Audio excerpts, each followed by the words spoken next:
Kia ora, I'm McGregor and welcome to Formula Student.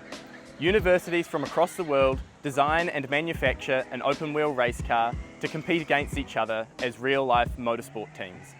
We are the University of Auckland Formula SAE team. Since 2004, we have produced internal combustion and electric vehicles, added four-wheel drive and become the first Kiwi team to win the Australasian competition. Last year, we broke our own record, setting the fastest acceleration time ever by an Australasian team, putting FSAE 47 among the top 10 teams in the world. So this takes us to where we are now.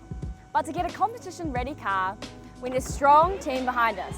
This is why we have 5 subgroups: mechanical, electrical, composites, business and autonomous. This is where you can upskill yourself in mechanical design, carbon fibre, PCB manufacture, marketing, coding and much more.